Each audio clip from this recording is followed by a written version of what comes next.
En 2012, on leur fait un dessin? Misère, c'est la crise.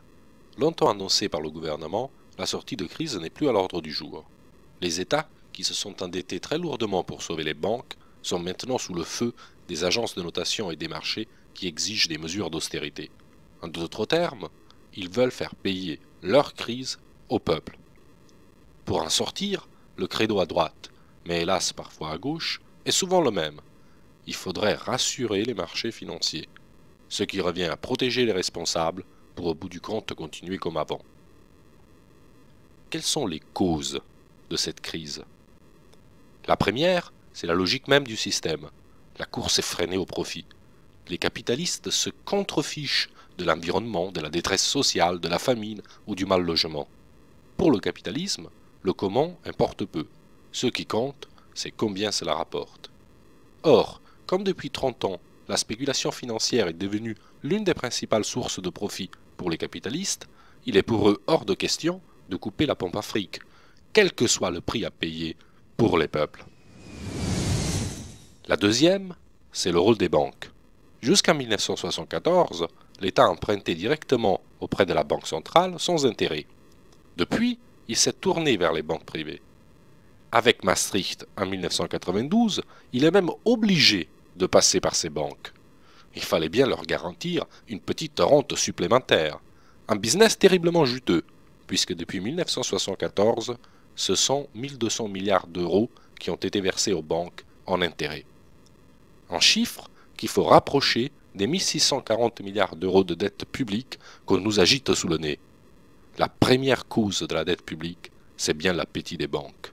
On leur versera cette année 45 milliards d'intérêts, presque autant que le budget de l'éducation nationale.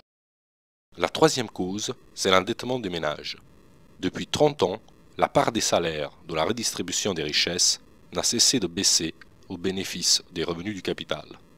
Les riches plus riches, les pauvres de plus en plus pauvres. Résultat, un endettement massif des ménages.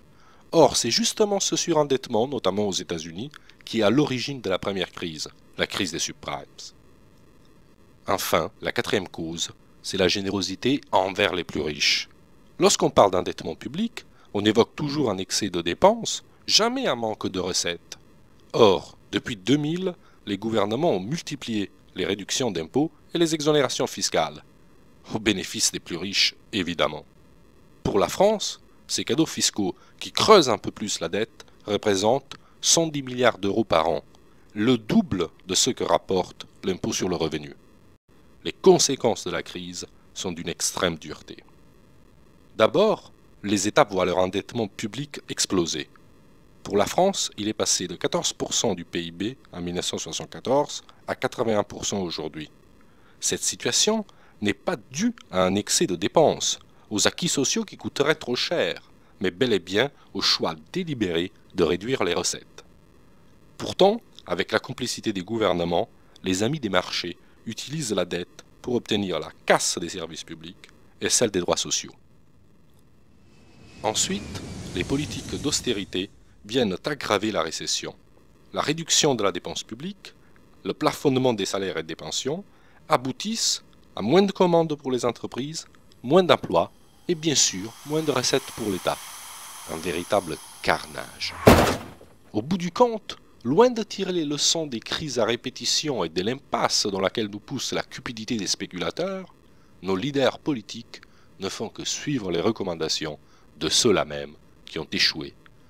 Après qu'ils nous aient cassé bras et jambes, il faudrait continuer à écouter les bons docteurs du FMI, de la Commission européenne, des agences de notation et du gouvernement. Ils n'ont qu'un objectif, nous achever, en nous entraînant toujours plus loin dans leur logique folle. La dette est pour eux un prétexte. Non seulement ils ne sont plus crédibles, ils sont dangereux. Pour rompre cette spirale infernale, le Front de gauche fait 3 propositions. D'abord, depuis l'obligation faite aux États de se financer sur les marchés, ceux-ci se gavent avec la dette. La preuve, les banques n'ont jamais fait autant de profits que depuis 2009. Ça suffit. Il faut un droit d'inventaire sur la dette, il faut traquer la dette illégitime pour, le cas échéant, mettre un terme à son remboursement. Ensuite, pour sortir des dérives actuelles, nous devons remettre en cause le recours au marché comme mode de financement des États. Il faut instaurer un financement direct des États par la Banque centrale européenne. Nous sortirons ainsi l'État des griffes des marchés financiers pour retrouver la maîtrise d'une véritable politique économique. Enfin, nous voulons une maîtrise publique du secteur bancaire et financier. Il faut nationaliser des banques et mettre en place de nouveaux critères pour le crédit. L'objectif est de permettre un crédit à très faible taux d'intérêt pour les projets porteurs d'emploi, de bons salaires et de qualifications, et au contraire des taux dissuasifs pour les opérations spéculatives. Maintenant, nous avons le choix. Soit nous faisons confiance à ceux-là même qui ont créé cette crise, à ceux qui prétendent, stupidement ou cyniquement, refonder ou moraliser le capitalisme, ceux qui se sont également montrés incapables de sanctionner les patrons voyous et de brider les pratiques spéculatives. Soit nous nous engageons dans la construction d'un changement politique véritable qui se donne pour objectif de briser la spéculation, de s'émanciper des marchés et de sortir de l'impasse de l'austérité. C'est l'objectif résolu du Front de gauche. Notre boussole, ce ne sont ni les marchés, ni le triple A. C'est l'humain, d'abord. Prenez le pouvoir. En 2012, on va leur faire un dessin.